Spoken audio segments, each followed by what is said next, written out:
Greeting friends around the globe. It is 6:24 p.m. now in Seattle. I am Bhikkhu Mani Poto Sokthewi in the Buddhasasana English program of the Cambodian Buddhist Monk Society in USA, which brought to you by this CBMS program presided over by the President, Most Venerable Prehatit Mani Mangsang, the abbot of Wat Mani Sitaram in the state of Minnesota. This program aims at promoting the Buddha's teaching in English so that people who could not understand Khmer can learn from what the Buddha taught, and also aims to promote the peaceful and mindful living through the Buddha's teaching, to build social harmony among people of all faiths, to uphold and propagate Buddhism along with Khmer culture among Khmer Americans, especially the youths. Today, it is such an honor for us to come back again with another very interesting topic entitled The Buddhist Concept of Karma. So to get to learn more in depth what karma really means in the Buddha's teaching, how many types of karmas are there, and how the karma give and bear result. So to understand this in depth, we will hear from most venerable speakers that we have invited. First, we have invited Most Venerable Mangalachoto Sengwuthi. He currently resides in Wat Kamararam, California. And we also invite Venerable Mahapanyo Tungtang Liu Siang Justin, also from California. So it's a great pleasure and welcome both Venerable Dhamma speakers for spending time to join and share with us in today's program. So without further ado, let me start our program right now by asking the very first question to Venerable Mahapanyo. Let me call you in short, Venerable Justin. How have you been, Bhante? Been pretty well, actually. It's a little bit hectic, but it's okay, you know, due to the pandemic, it's expected. Yeah. Yes. So yes. when did you return to USA?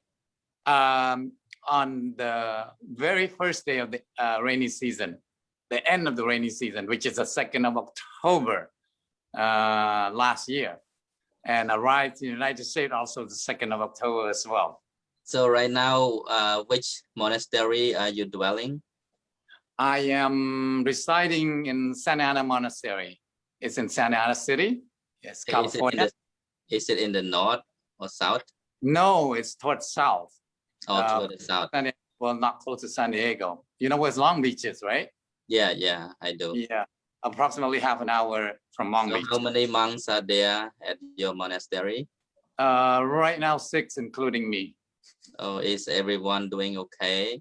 Yeah, everyone's doing okay. They all getting the shots. They had the 2nd doses a few days ago, except me. Oh, you didn't get the vaccination? No, that's why I'm using this mask all the time. It's okay.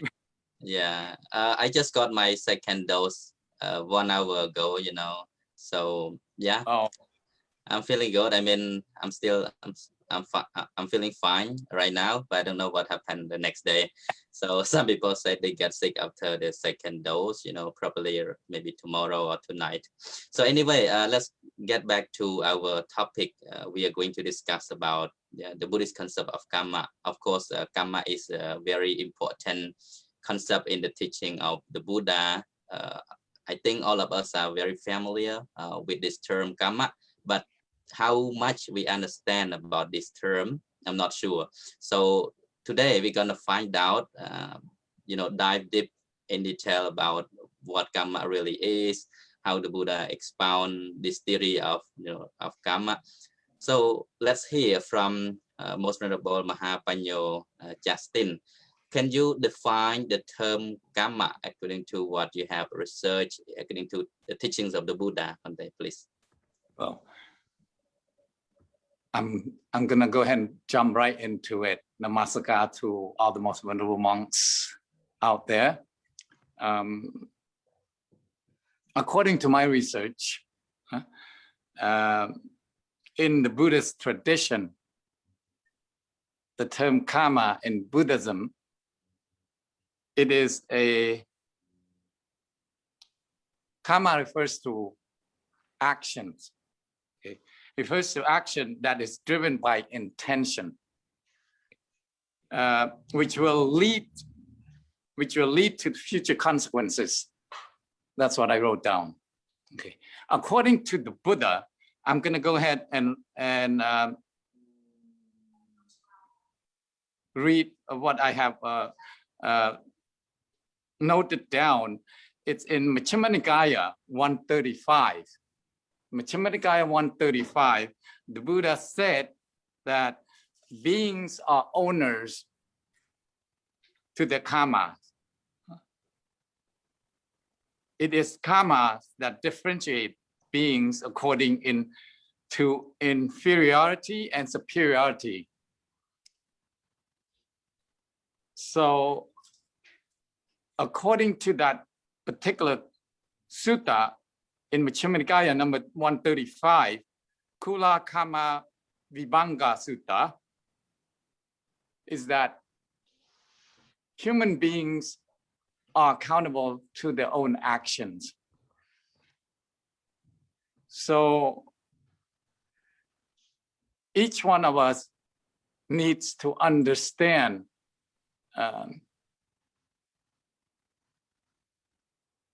in regards of our action.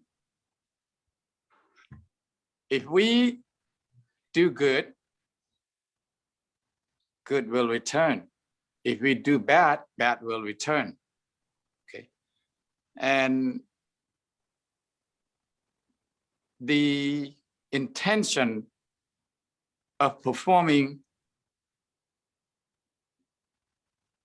that one will need to comprehend is the body, speech, and mind. If one were to conduct it improperly, one expected the improper in return. So each one of us, in order for us to comprehend karma properly, one needs to experience it.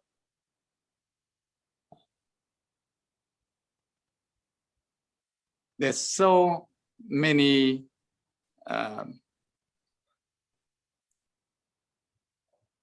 story which I want to bring it up, but I'm gonna go ahead elucidate up on my own personal experience. Way back in February 9, 2020, I supposed to meet the most venerable Sokthevi on the 10th of February to edit his books, one of his books. And what happened, I had this excruciating pain below my shoulder blade, my right shoulder blade. It's pinching, it's stabbing pain. I went to see the doctor back in the motherland. They could not find anything wrong with me. They expected to be a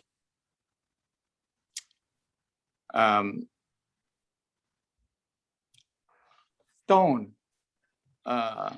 in my kidney stone, but it came out negative. And on March 3rd, the beginning of this month, I had the same excruciating pain. Okay, so I went to an emergency. My Upasambhada Maha Yanun took me to the emergency here. They expected the same thing, kidney stone. Okay. However, they could not find anything wrong with me. came out negative, all negative, then I contemplate upon what I have done when I was a lay person. And during that time, I believe in Christianity. So without thinking of killing anything would come back to me, I cook crabs. Before I cook them, before I boil them, I stabbed it with a very sharp knife. I feel sorry for the crab if I were to boil it. While it was alive, probably painful and, very hot. And so I killed it. I stabbed it. Several of them. When I cogitate upon that situation, I realized, all the tests came out negative. No kidney stone. I'm still trying to figure out why the pain was there. There still can be more tests. But up to this point, I realized that my bad karma caught up with me. That excruciating pain, just like stopping. So that's karma for you. Okay, this is reality.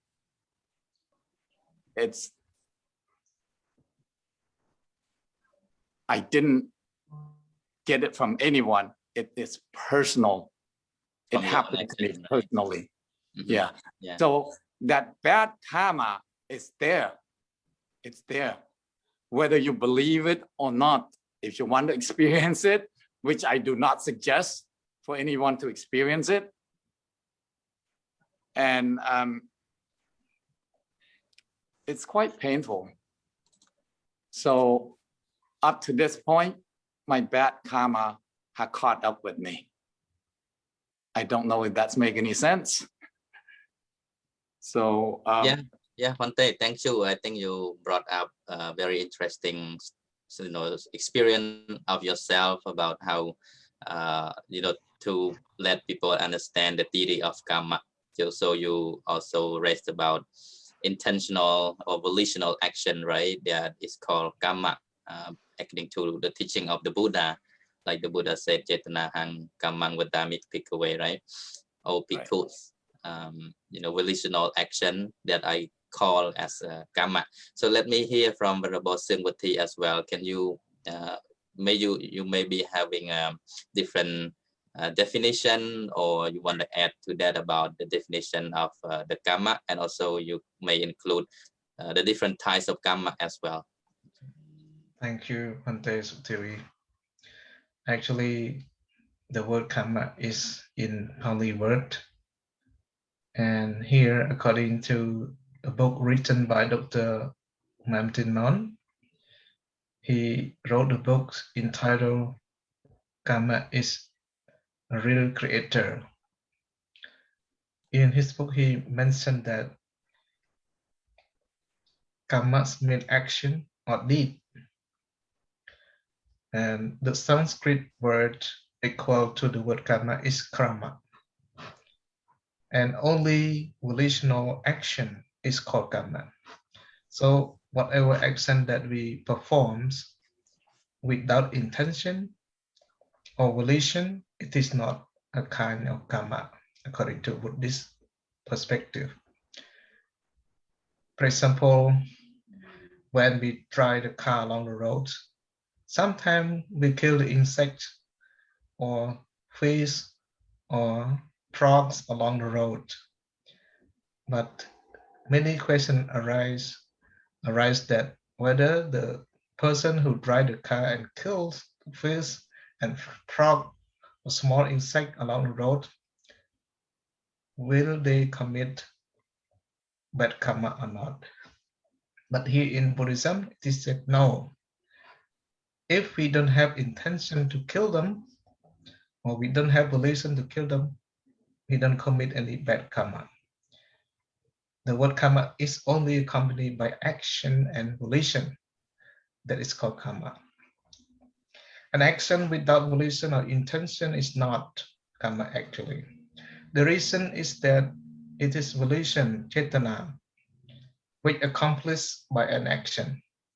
That is real karma, according to this perspective. For example, if we unintentionally step on ants and they die, this does not give a rise to karma.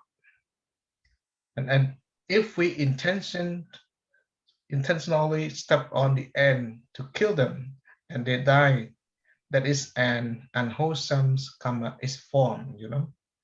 So when we kill something with our intention or volition, then the word karma is forms or arise, because it arises together with our intention. That's it.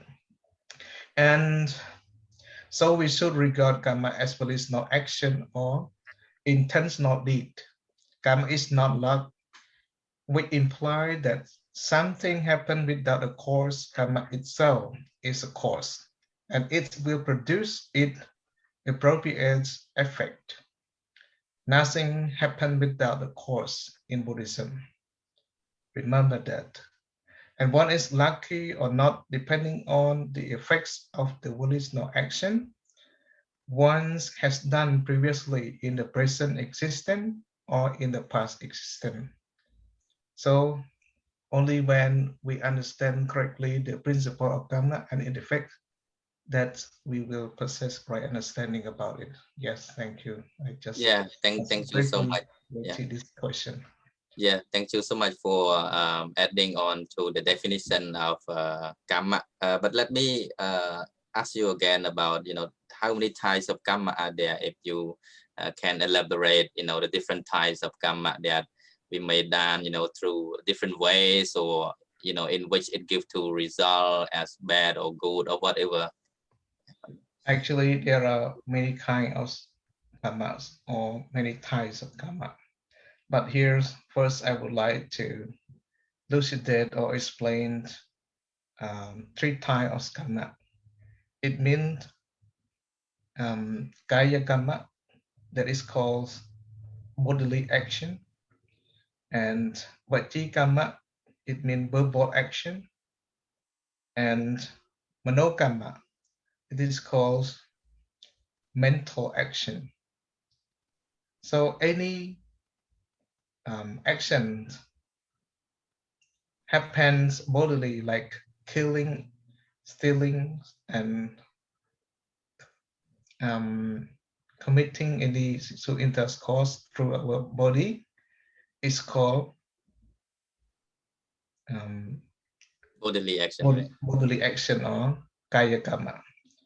And any action that happens through our speech, like speaking lies, speaking harsh words, or abusive speech, or telling lies, and so on, these are called vajikama, mean verbal action.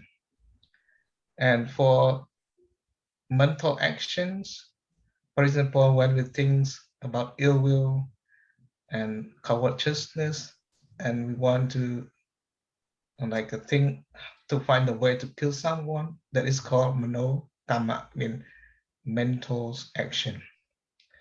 And actually, the word karma is not referred to good or bad yet, according to Buddhism. Only when we do actions accompanied by our bad intention, it is called akosala karma, in karmas that is performed with bad intention. And if any action that is performed without bad intention, will be performed action with good action or volition, it is called kosala karma, because the karma is performed in the righteous way or good way without having any bad intention. So the word karma is not bad or good yet, only accompanied by good intention. We call kosala karma, and it will perform action accompanied by bad intention or volition, it is called akosala karma. So the word karma is not called any bad karma or good karma yet, only accompanied with intention, right? Yeah.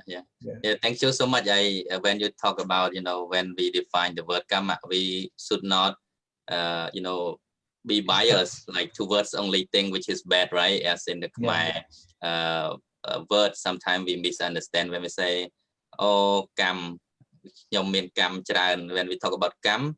So we sometimes, not sometimes, mostly we always think about in the in the negative way, right? As something as bad, but actually karma just means volitional action, volitional deed that is performed by one. But then we can classify as bad or good based on volition that we have towards, our action.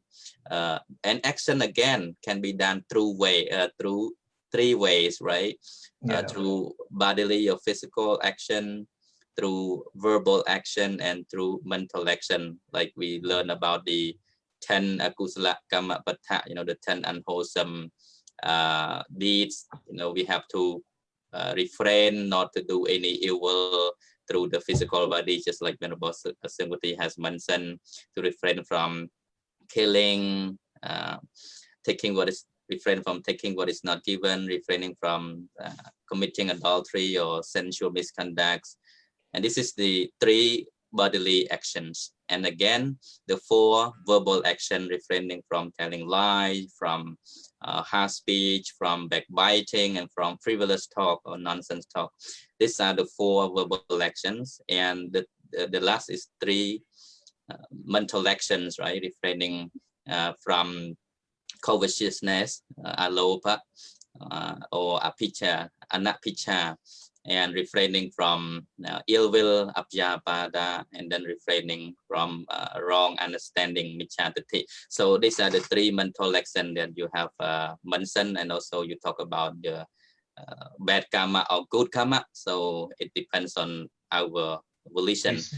So this sounds like very broad subject when we talk about karma in the teachings of Buddhism, and we should understand in depth, not just on the surface level. Otherwise, we may misunderstand about the karma. So further, we will elucidate about how the karma bear result, how it, give rise to the consequences when it will be ripened, so and so. But let me hear from Venerable Mahapanyo.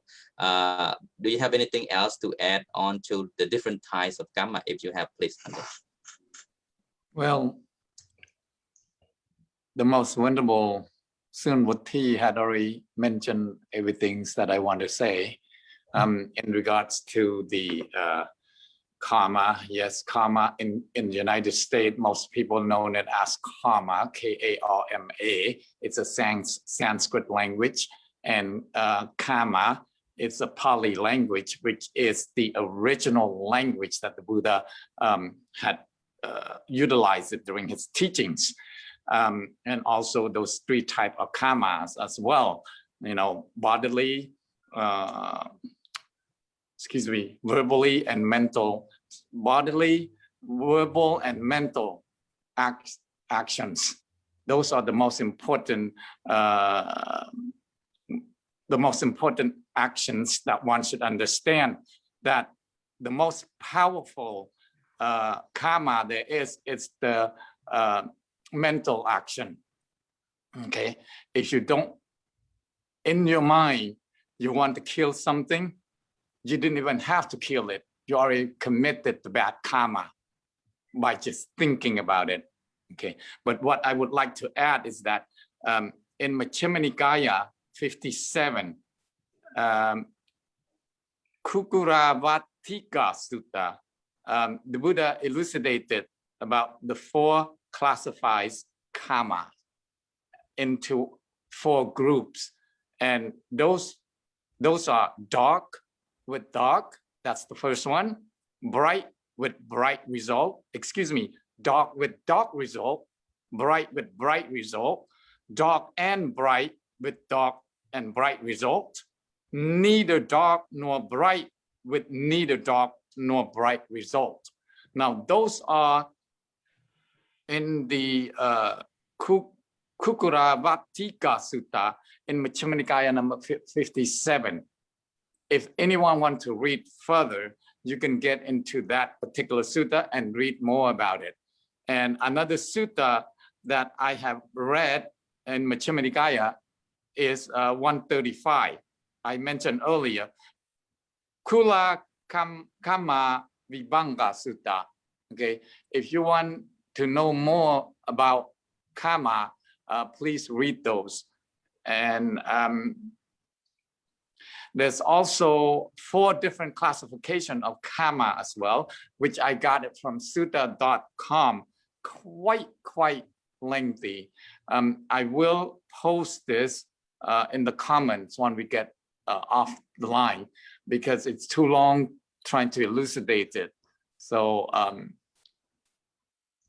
and in regards to my,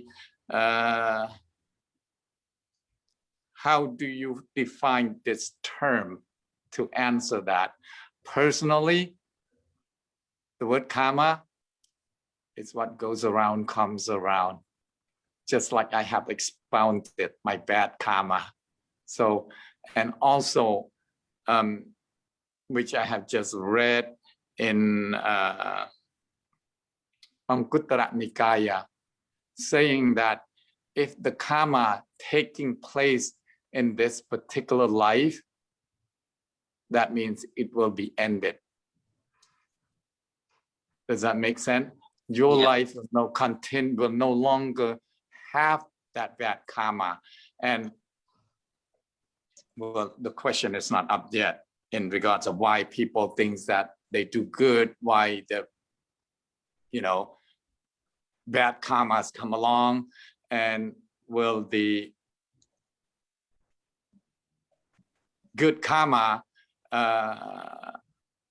wash up the bad karma, and so on and so forth. I will elucidate that later on. So yes, for now, I would like to add those. That's just it. Just the in Majjhima Nikaya 135 and Majjhima Nikaya 57. Those who are interested getting know more about the karma. Yeah, thank you so much, Bhante, for adding more from the different suttas that the Buddha expounded about the 4 different types of karma, and so, especially from the Majjhima Nikaya, people can, you know, find out more about the theory of karma from those suttas. And I also used to read from other books as well. Sometimes we can see the classification of karma, you know, as Karu karma or Lahu karma, you know, like Vekti karma, right? Some karma are Vekti, then that refer to in terms of unwholesome karma, that refer to the 5 heinous crime, like we call Pancha Anantriya karma, right? The patricide, the killing of one's father, the matricide, killing of one's mother, you know, Lohitapada, setting a drop of blood from the Arahant and from the Buddha, harming the Buddha, and also the schism, the Sangha Peda, the Sangha schism. Yeah, so such and such. Again, also Nijata Michadati, you know, like wrong understanding is also one of the Vekti karma. This is in terms of unwholesome Vekti karma. And again, we have different types of wholesome Vekti karma, like those who have accumulated the Chana Kusala karma, Rupa Vajra Kusala karma, Arupa Vajra Kusala karma, and those who have attained to the Lokuttara Dhamma. So attain to the 4 stages of enlightenment. This is called the wholesome Vekti karma that can give a great result. So we have seen some different types of karma as well, like the Ajinna karma, the habitual karma, asana karma, the you know, the immediate like you know, immediate or near death karma, you know, and Kadatta karma, unspecified karma, a lot of things, but I I would like to hear more from Venerable Sinwati if you have anything to add on to that. I think it's interesting when we learn the different types of karma, because we easily get mixed up and confused. Whatever we perform in life, we tend to expect result immediately after we do, right? That's why some people, especially in Cambodia, because I born and grew up in Cambodia, and I have heard quite often about this statement that oh, I do a lot of good action, but I never get good action in return. I only get back bad action, while other people, they perform a lot of bad action, but you know, they get promoted, they gain a lot of money. So how would you explain about this? Thank you, Bhante Suktivi, for this question. And here I also would like to add more points about types of karma. Here I also would like to mention 4 types of karmas. That's their results according to the times, or with respect to the time that is their result. And this 4 type of karma is mentioned as below. Number 1 is a Tatha Dhamma Vedaniya karma. It means immediately effective karma.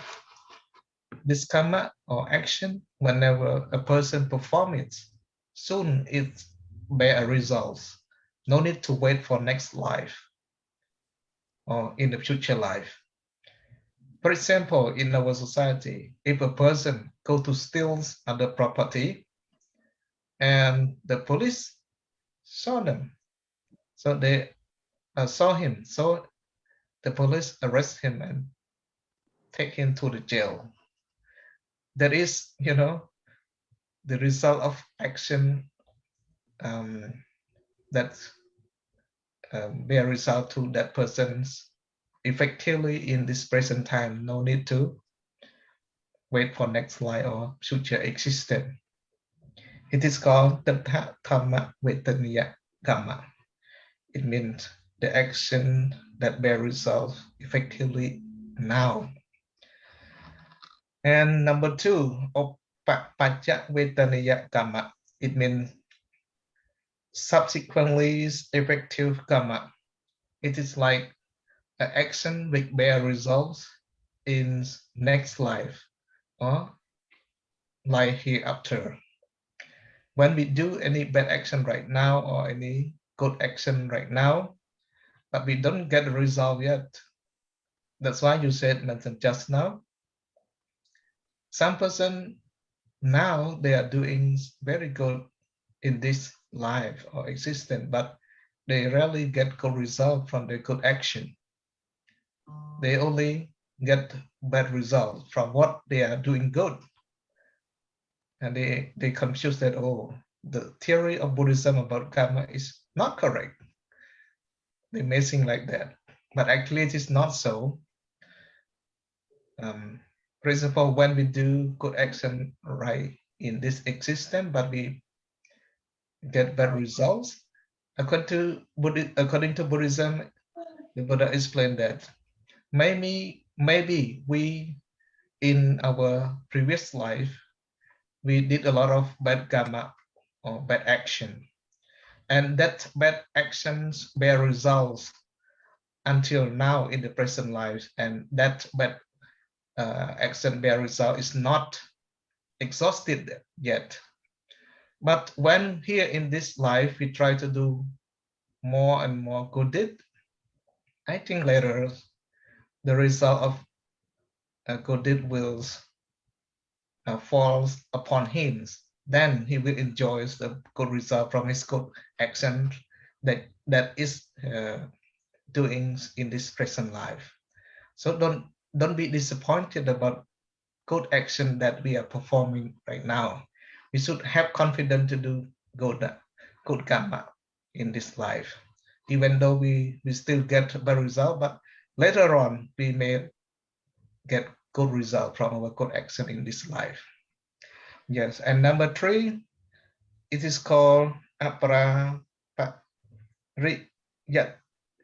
Vedaniya karma. It means it definitely is effective karma. You know, this karma, it bear results not definitely about the time, you know. Sometimes when we do any action, either good or bad here in the existence, it can bear result right now in this life. Sometimes it bear result for next life. So this kind of karma is bear result not at specific time. And number 4, ahausic karma. It means the defunct karma. It means that the action that we have performed will not bear results because the bad karma that we have performed is having no times to bear result. Like in Buddhism, some arahanta, they commit bad action in previous life, but here in this life they attained arahanthood and they become noble person because the evil action that they had performed in previous life did not have a chance to bear result to him yet. That's why it means that the bad action is late to bear result to him, you know. That's why it is called ahausic karma, mean defunct karma. Karma will not have time to bear result to the person who is a doer. Yeah, and I think also in Buddhism we don't have something like to wash our sin or our bad deed. Like person do bad deed in other belief, they go to die in the waters and so that they can wash the things that they committed. And they think that by doing so, they can go to be to heaven after this. But according to Buddhism, it is not so, you know. Yeah.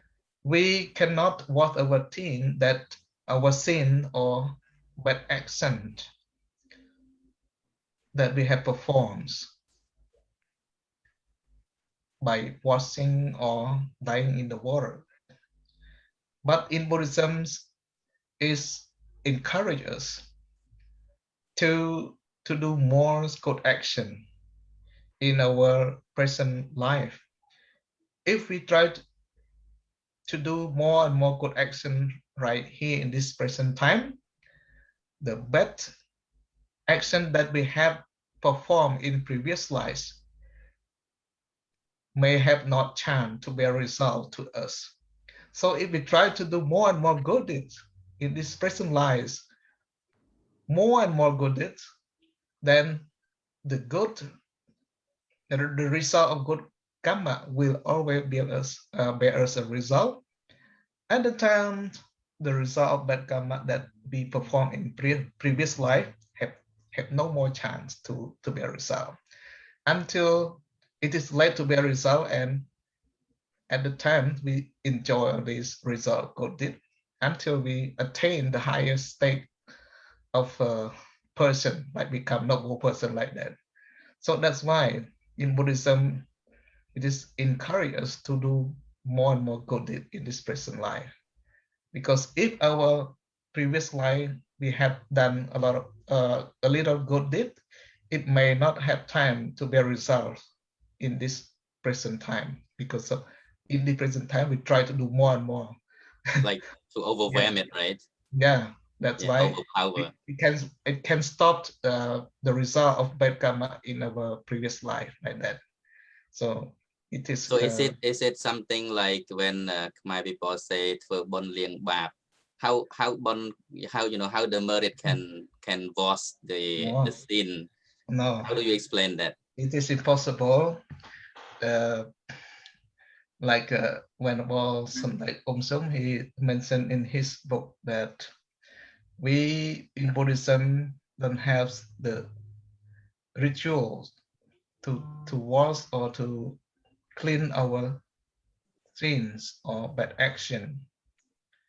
like in other religions.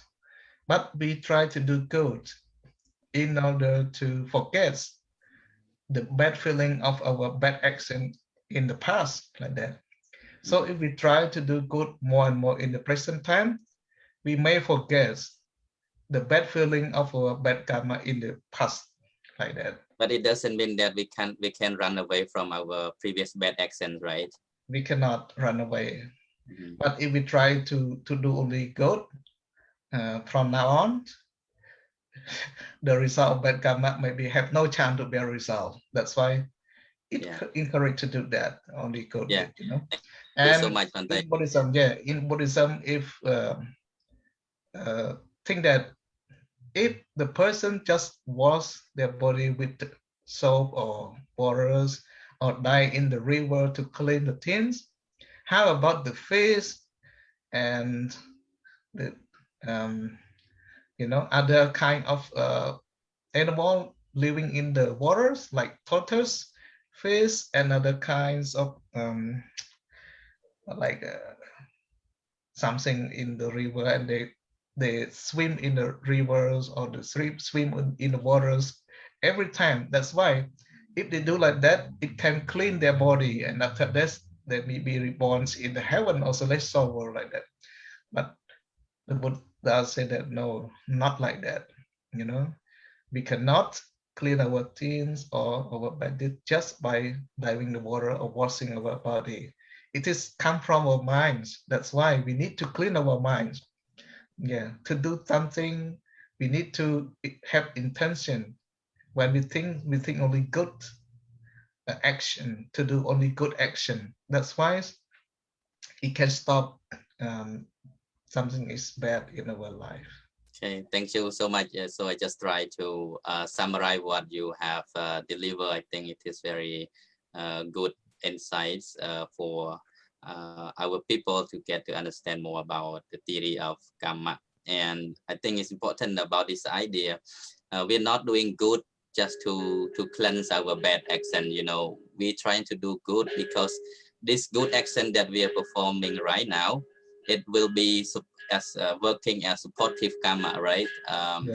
In the previous time, if everything we done, will be forgotten and will not give result, so that means that it means that every action that we do does not bear consequences. So this is not right according to the teaching of the Buddha. Whatever we do, intentionally, that will give result, right? Either bad or good that we have performed. But what you're talking about, ahosi karma, the functional karma, some types of action we have done may not have chance to give rise because it is too small, tiny action, and that we may have done in the past and we may have forgotten. But because of our too powerful good karma in the present that we perform, so this powerful good karma, will stay strong, so that they don't give a chance to small tiny karma to take place, right? The Buddha have compared this to like the ox in the place where they keep it, and if the most powerful ox will come out first because it has the strongest power to to try to get out before any other oxes. So that's why the Vekti karma, the most Vekti-esque karma, will bear first result. Just like when people have done good action and develop their mind to the optimum level, so they become they attain enlightenment, they become noble person, attain any stage of enlightenment. So the door of woeful abodes, the four apayas, will be closed. They will have not have to return to any suffering world. That is why it is important to accumulate more good action in the present. It does not mean that the bad action previously done will be forgotten or will not bear result. But if we do more good, and then we hope that this will become a supportive karma for us to live a happy life, both in the present and for the future as well. But something that we have done, we will not get away from it. You know, one in the Dhamma, the Buddha said, no matter where you escape, to the mountain, to the river, to the sky, you can never escape from karma, like Venerable Mahamoggallana, right? Very weighty karma he has done in one of his previous lives, killing one's mother and one's father, and it kept giving result, you know, life after life until his final birth to meet the Samana Gautama Buddha. Even he has already you know, attained to as a noble person, but he could not get away from his weighty karma, guru karma. So he cannot get away from the you know, the robbers and the gangster. They try to kill him, and finally he understood, oh, this is my weighty karma. I will never escape from it, no matter if I have supernormal powers, you know, like the most distinguished and powerful supernormal power he possessed, but he could not get away from the karma. But let me move to Venerable Mahapanyo, just to have you clarify about this statement. Like we say, do good, receive good, do bad, receive bad. But you know, in reality, especially in the context of our people, Cambodian people, some people tend to misunderstand. They try to do a lot of good, but they never get good. How would you explain this? Is this true that the good that they do does not give good result for them, or just because they misunderstand, you know, about something else, about the way how the karma give rise or give consequences one day? How would you explain that? Well, they have misconstrued it because they don't think way back to the antecedent lives. They have to realize, because most of the Cambodians believe Buddhism traditionally. In addition, it's a mixture of Brahmanism and Buddhism. Okay, so they have to understand that when they do good, it doesn't mean that good will come right away. Both of the most venerableness you have already elucidated. There's a certain way, there's a certain time that the result, the consequences will take place. One has to understand it. If one reads more about Buddhism, you'll be able to accumulate the knowledge more. Okay. For instance, you had mentioned about the Arahant Mahamoggallana. That was not the only time that he had the rebirth in hell. During the Buddha Kakosanto, he was born as a Mara Dusi, and he killed one of the Arahants. He killed, well, he did not kill him, excuse me. He possessed a boy, and he had the boy throw a rock at the Arahant's head, and there's a little blood came out. Right in that instant, the Buddha Kakosanto turned around in the elephant turn, look at him, look at the boy, but the boy was possessed by Mara Dusi. So that's enough, Mara. That's enough. So at that instant, Mahamoggallana, when he was born as a Mara Dusi, he got rebirth. He was rebirthed in the next world. So he'd been in hell more than once, you know, besides committing the metacidal and parasital karmas. Okay, so you have to look at, it's not just for that instance. You have to think back, well, maybe the good karma that you have accumulated, the good deeds that you had done, it's not going to give it to you right away, because there are different types of karmas which you all have elucidated already. Okay, and in regard of washing the bad karma, when you do good karma, that will never happen. It will never happen. Look at the Buddha himself during Mahaparinibbana. His bad karma still ensued him on his last breath. And you know which part that I'm talking about? Huh? Because before he in Mahaparinibbana, he was so thirsty. He asked Bhikkhu Ananda to go pitch the water. Huh? Due to all his good deeds that he had accumulated, that bad karma of his was uplifted a little bit, but still he had to pay for it, because one of his antecedents' life, he did not allow the cows, the oxes, to quench its thirst. Even the Buddha himself, who had attained fully enlightenment, still had to pay off his bad karma. Okay, so for those who's thinking, oh, I have done such a good deeds, why am I getting all these bad karmas ensuing me, following me? Do not feel sorry for yourself. Huh? Your bad karma that you have done from your antecedents' lives maybe surpass the good karma that you have done in this lifetime. Does that make sense? Yeah. So what about praying? You know, like people going to the temple, they think praying can give them something. Does that kind of give them something as they wish? You know, some people, they done a lot of bad things. They feel unhappy. They feel, you know, misfortune is happening to them. So they approach the temple, approach the monk, asking and praying before the Buddha. Does that gonna give them some good karma? Can the Buddha give them good karma? No, with the exclamation mark. Okay, the Buddha will never be able to give them good karma.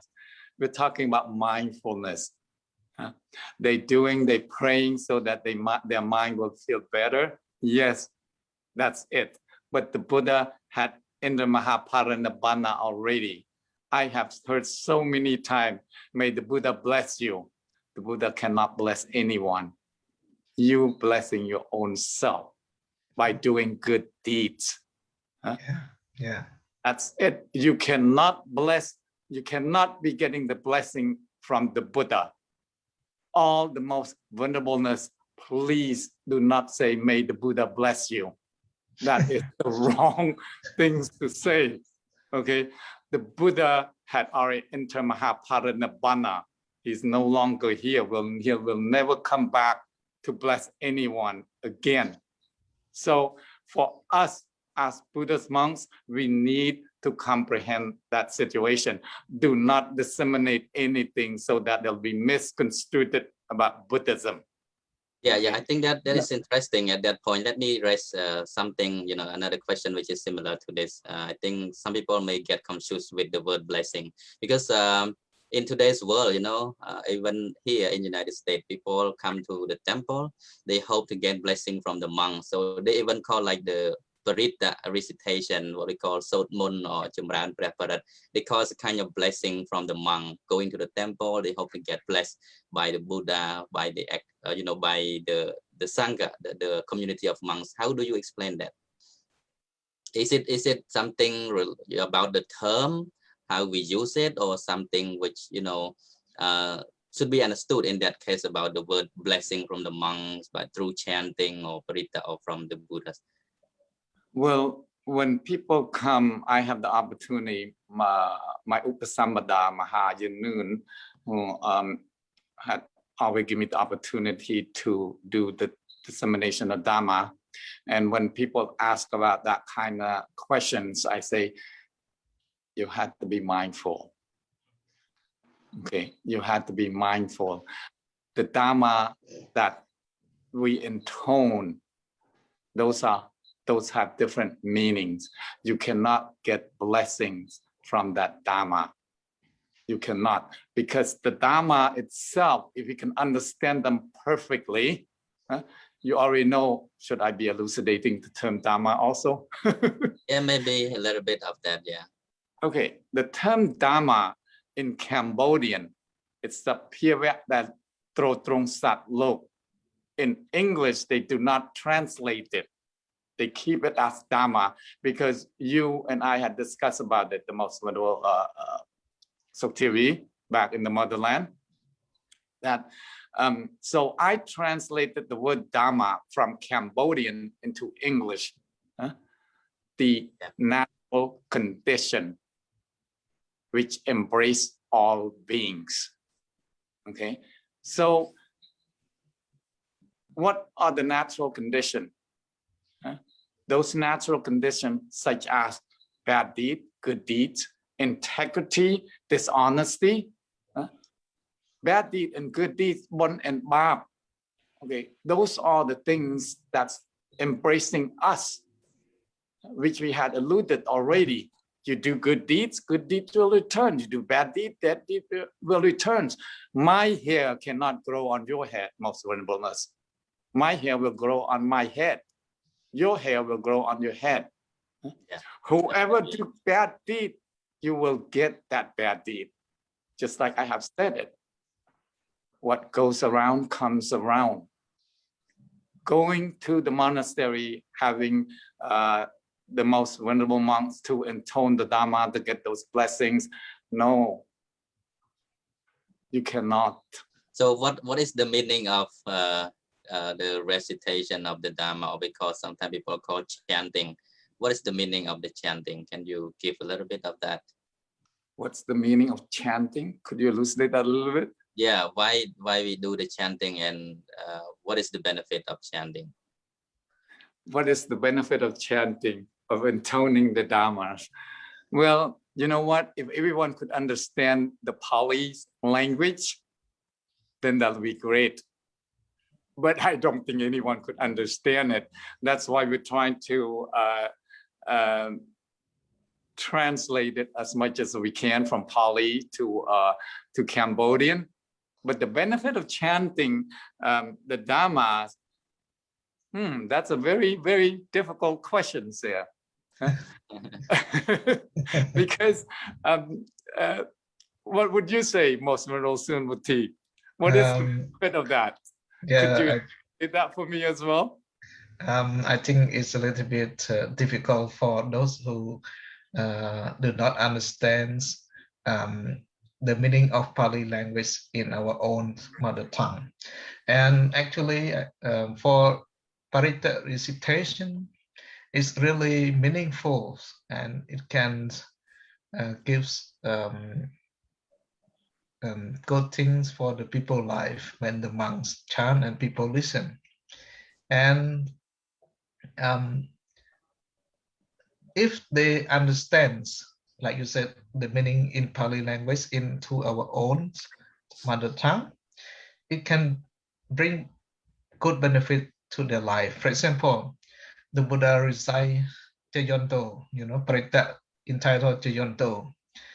The Buddha said that if you do good deed through your bodily action, verbal action, and mental action, there is a good moments, good times, good auspiciousness for our life, or for your life, like that.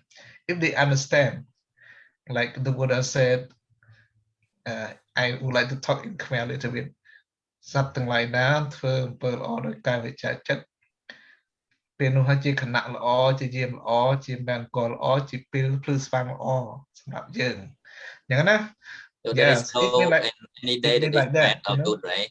You Yeah. mean there is no any other day that can be called as bad or good, right? When we do good, that day, that time is good, right? Yeah, of course. Yeah. If any fortune teller that today their life is good according to the fortune, but if on that day the person go to do bad, they surely will get bad results, so they cannot avoid that. It's not about the day itself, right? Which is good or bad, right? Yeah, it depends on our own karma, not Volition, right? on the day. Our volition. Yeah, of course.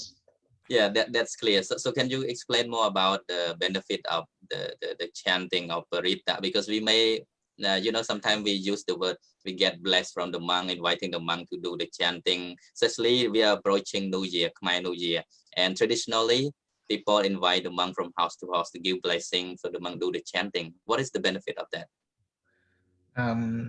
As we have mentioned earlier with the Venerable Justin, and I also said that if the persons listen to the Parita chantings carefully, attentively, and respectfully, surely they will get or accumulate good karma.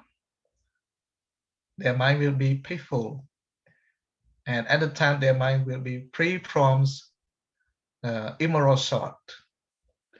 They only enjoys peacefulness of the mind and happiness of the mind, like that. So is it because of the Listening to the Parita, or is it because of themselves doing good? because they listen that Parita respectfully and mindfully, they can get results right now like that. And if they understand the meaning of the Parita chanting by the monk, and they apply of that understanding into their daily life, they will get good results by listening to that Parita chanting. For example, the Buddha said, don't do good, please, don't do bad, please do good through your bodily action, verbal action, and mental action. And then when they understand that, they apply that understanding in their daily life, they will accumulate good karma and their life will be happy, because they don't commit any wrongdoing. That's why when we understand the meaning of Parita chanting and we applies in our daily life, surely we get a result from our listening. Okay, thank you so much, Bante. Thank you for making it clear. Let me put in my way what you have said, just to let people clearly get this idea and don't get confused and mixed up with a different kind of tradition that has been influenced to Buddhism. So when we say to get blessing from the monk, actually the monk cannot give you blessing, right? Actually, your good deed, your good volition itself is the blessing. The monk cannot give you the blessing, the Buddha cannot give you the blessing, but where do you gain the blessing? It is from your good volition through listening to the Buddha's teaching. Because when we do the Parita recitation, it's all from the Buddha discourses, even some written by commentators later onwards, but they try to take the Buddha's teaching in a different ways that people can easily do. It is made as a format, as a formula, so that in any ceremony people can apply what the Buddha taught into those ceremonies. Just like when you say like Jayanto, actually if we can understand the meaning, that's why we should then listen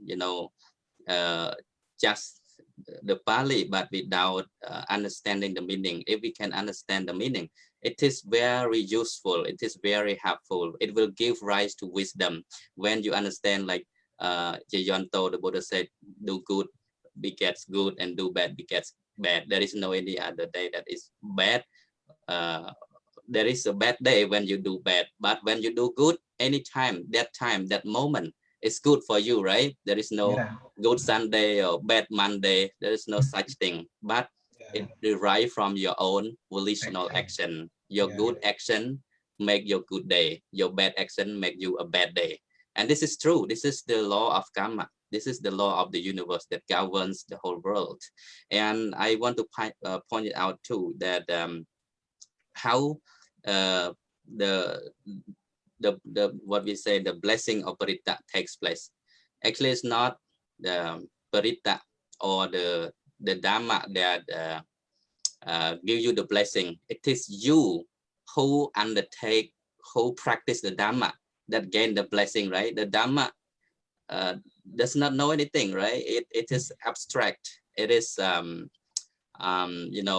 unconscious, right? It's not a living things, but it is the way in which one practice and then will liberate one from suffering. Like the Buddha said, Dhamma will remain as your teacher. If you want to honor me, honor the Dhamma by practicing the Dhamma. So when you practice the Dhamma, like you listening to the Dhamma, you understand it and you apply it into your daily life. So that is the blessing. How the blessing comes, it's not from the monk, but it is from your own good action, like the respect in listening to the Dhamma, the respect in paying homage to the Buddha, the Dhamma, and the Sangha, the respect that you venerate to the community of monks, to the Sangha. That is the blessing. That's why I want people to understand about this. Don't mix up where the blessing come from. It's not from anybody else, because the Buddha clearly mentioned good action give result, give rise to good consequence. Bad volitional action give rise to bad consequence. So when we listen to the Buddha's teaching attentively, with good respect, that is the blessing. Good respect is a blessing. Good volition in listening to the advice is the blessing, right? That you can get it, right? You don't get from the monk, but you get from yourself. The monk is only the representative who brought the Buddha's teaching to you. But if you don't pay respect to the advice, you don't practice the advice, the teaching, you will not get any benefit. You won't get any blessing, right? So blessing derives from one's own good volition, bodily, verbally, and physically. So thank you so much, both Venerable. And I think because we are running out of time, I would ask the last question. Moving back to Venerable Maha Panyo. What would you advise for our people as an ordinary living being in society? How would we apply the theory of karma to our daily life? We have good karma or bad karma. So how understanding of theory of karma can help us in daily life today? But the place of Venerable Justin is so dark. Can you turn on the light? Okay, hold on just a second. Let me try to find the light switch.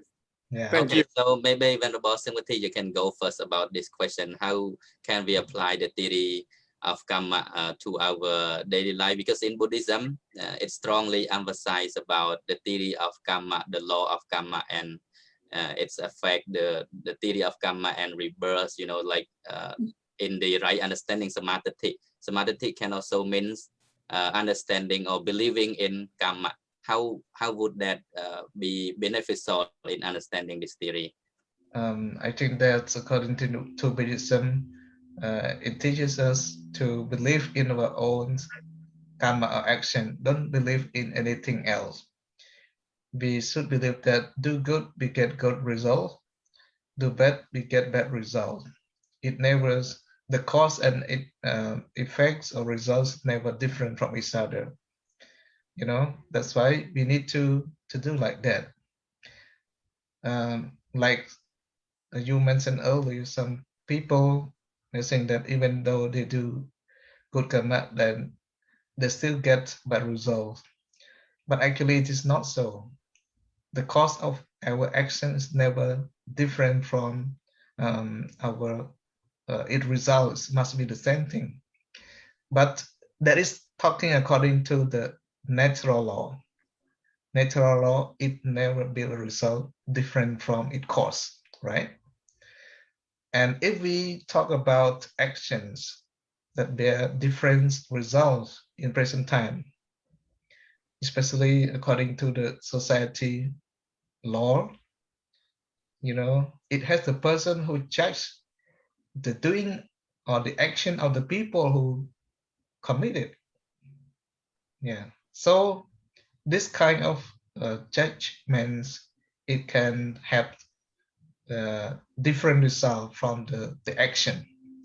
For example, in Buddhism also mentioned 4 kinds of partiality, like partiality because of love, partiality because of hate, partiality because of fear, and partiality because of ignorance. So if a person do bad things, but they can get good result because of what? Because of the person who sit to check on the case is biased to that person. It can turn the bad to the good one. And according to the natural laws or the law of karma, we cannot do like that. Whatever we have performed, we need to accept the result of our action that we have performed. It's never bear different result from the cause or the action that we have performed. So it is very justice, according to the natural law. It is really justice for us. So we should try to do in only good deed for our life. Should not think that do good, get bad result, but do bad, get good results. We should not think that it is wrong way of thinking. We should believe like the Buddha said, do good, we get good result like that. Don't think about society law. Sometimes it can be biased, it's not true. We should believe only the natural law that the Buddha taught. Yeah, I think so. Yeah, thank you so much, Ante, for sharing that very important point that we have to understand how we perform our action on a daily basis out of good volition or out of bad volition, because it will condition the same consequences as one's volition. So I think this is pretty much important if we understand like the way we grow a seed, right? If we grow a mango, surely we will get a mango. We will never get a banana, if the seed is a mango, right? Yeah. It's easily understood. So whatever we do, we will get it exactly, but we don't know when it will be. It's just a matter of time. If not in this lifetime, it could be life after or many lives after that. Just like you all have mentioned about the different types of karma that bear result in different existence in different time as well. So we should not misunderstand that we do good at the present and we don't get it immediately, but others, we only see them doing bad, but they're so happy. They get promoted. They have a lot of powers and money. So we don't get misunderstand about that. They get good because they still have good supportive karma from their previous existence. We don't know what they have done, a lot of good action in the past. But what we are experiencing some bad result at the present day, it could be from our previous unwholesome bad karma as well. So we should accept and understand this theory. Don't get confused. What we are doing now will give result to the future, tomorrow, next month, next year, or maybe life after. Let me give another analogy from the Buddha's teaching. Let me put in a simple word. The rice we are having in the bowl right now, the rice that you're eating right now, it is the result from previous years, right? You have sown the crops from previous years, right? That's why you can eat the rice right now. It does not happen today. We have done in the past, and so that's why we have the rice and food to enjoy today. So what we are enjoying right now is the result of the past deed, and what we are doing right now will give the rice in the future. There is another statement. They said, we are what we were, and we will be what we are. I think this is pretty much similar to what comes around goes around, as Venerable Justin has said. What comes around goes around. So in the same way, right? And also we are what we think, Yeah, we are what we think, because mind is the forerunner. Mind is the master of our life. That's why the Buddha emphasizes the importance of training the mind when the mind is well trained with wisdom, with morality and discipline. So we will gain a lot of good merit, and this will produce a good existence for us as well. Let me move back to Venerable Mahapanyo. What would be your idea concerning with how we can apply the theory of karma to our daily life based on the Buddha's teaching that stress an important on the theory of karma? Believing in karma can be called as a right understanding, samadhi. Without understanding or accepting, believing in karma and its resolve, one can be called as having the wrong understanding, michhadati. How would you explain that to us, simple, practical way of life? Well, you all have mentioned it already, and you also brought up the Dhammapada, verse 1 and verse 2. Mind is the forerunner, etc., etc. So it is very prominent that we have to be mindful in whatever we do. Okay, whatever we do, we have to be mindful. For instance, in order to accumulate good karma, the fundamental of it is the 5 precepts. That's how we can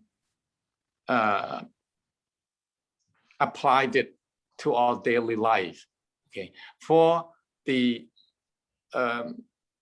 lay people, in order to accumulate good karma, all you have to do is just 5 precepts. You don't need to go to the 8 precepts. You don't need to go to the 10 precepts. You don't need to go even ordained it as a monk. There's a purpose for each one of us wanting to ordain it as a monk, which means that each one of us ordained have a different purpose.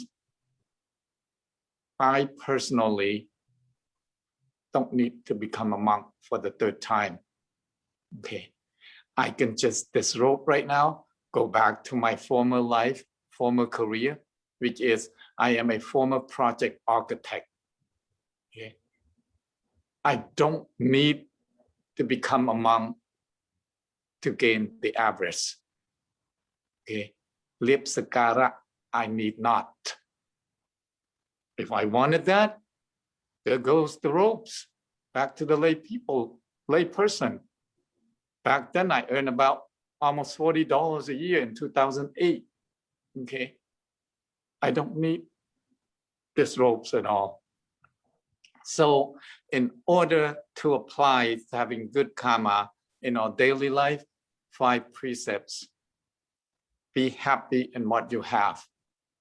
Okay, whatever you have, just be happy with it. No need to go for more and more. People might say, well, then why do you want to learn more about Buddhism? Oh, that's completely different topics. So, good karma coming from good deeds. Bad karma is coming from bad deeds. The theory of karma, it's beyond one's imagination. It's going to be so difficult trying to elucidate it simply, okay? Because the eruditions in the term of karma is beyond one's imagination. The Buddha himself already said it. Don't believe in Tathagata. Go out there and experience it yourself. So to elucidate anything about karma, to have anyone comprehending in karma, it's going to be very difficult. One has to go back and do research of oneself. I don't need to ordain it for almost 7 years. Ordained it in front of fire. That's how I translated, ordained it. I don't need to go that long, but I want to know why was they ordained it in front of fire. It is a Cambodian tradition which concatenates it to Buddhism. Majjhima Nikaya, number 6, if a monk should wish. Those are the kind of things that how you accumulate karma, that's how you apply it to your daily life. Okay, don't just believe. Another thing that I want to mention is Kalama Sutta. Don't simply believe. There's 10 criteria in there. For those who wants to know what I'm talking about, all you have to do, just Google it, Kalama, okay? Then you'll understand more. So back to the karma situation, experience it yourself. Don't just simply believe in all these 3 venerable monks here. Go out and do it. Okay, I am a Buddha's votary. I can say that I am not Devadatta votary. I'm Buddha's votary, and I enthuse the Buddha's practice, the Buddha's teachings. So I say the same thing as the Buddha had said. Don't believe me? Go out there and experience yourself. Whatever we explain to you about the karma, don't. Go do your own research. Contemplate upon it, cogitate upon it. Okay. The Buddha always said that if you want to know what your past life is like, look in this life. If you want to know what the future life will be like, look at this life. That is exactly concatenates it to karma. Okay. So thank you. Thank you so much, Bhante. That is very interesting, and you also raised about, you know, how the karma will give rise or give result, where and when. It is unthinkable, right? The Buddha said in one of the Achantaya, something which is unthinkable. It's not in the field of ordinary men, but it's only in the field of some Arahantas like the Buddha, who would clearly understand the cause and condition, you know, because he possessed the knowledge of, you know, the past rebirth and also the future foresight, you know. So anyway, thank you so much, both Venerable, for sharing the theory of karma. I hope that our audience have learned something, if not much, at least a little bit about the definition of the karma, as both Venerable has enlightened. Volitional, intentional action is called karma. And it can be bad based on the bad volition, bad intention. Karma is called as a good, kusala karma, based on good volition or good intention. And karma will give rise to, you know, in terms of different time, uncertainty about the time, and also about the place and how it would give rise to. But we know for sure what we do, we will get that. Whatever comes around goes around. If we grow a mango, we will get a mango. If we grow a banana, we will get a banana for sure. We won't get a coconut when we grow a banana, just to make it clear that what comes around goes around. Our own action, if it is good, it will give rise to good consequence. Bad action will give rise to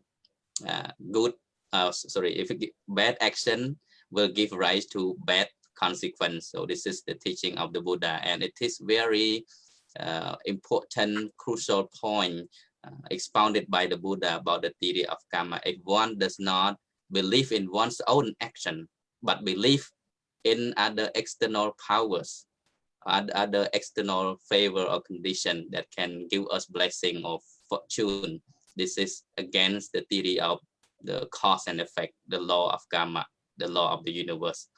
Whatever one does, one will beget that. Like there is a saying, whatever a man sowed, that shall also be reaped. This is the law of cause and effect, the theory of karma. So thank you so much, Venerable Mangalachato Sangwati from Wat Kemararam, California, and Venerable Mahapanyo Justin from California as well, for contributing the knowledge of Dhamma concerning with the topic of the Buddhist concept of karma. It is very broad subject. We have not covered everything in detail, but we somehow suggested some of the suttas and sources during our live show. I hope that audience who have been viewing, as well as who will be viewed later on, will get access to do more research about the theory of karma. And as Venerable Justin said, don't believe everything what we said, but go out, find out by yourself. And whatever you perform on your daily basis, either good or bad, you experience it by yourself. You can see the the result right away as well. If you do bad, how would you feel? If you do good, how would you feel at that moment? So you can always observe what's going on in your mind. So that's why be mindful, always contemplate on your daily activities, whether you move, you walk, you eat, you talk, you sleep, you bathe, everything that you do on a daily basis. Just stay mindful, stay alert and vigilant. So this will be very helpful to practice the good karma. Thank you so much for viewing and listening attentively to the Buddha's teaching that has been shared by all of us. And I hope that audience can learn something from this. Last but not least, before ending, I would like to share merit accumulated from this Dhammatana. May the merit be shared to all living beings in the whole universe. May all be liberated from physical suffering and mental suffering. I am Bhikkhu Mani Potao Sokhivi. Live from Seattle, and Venerable Justin, Venerable Sungwati, live from California, would like to say goodbye. Thank you. Thank you. Good.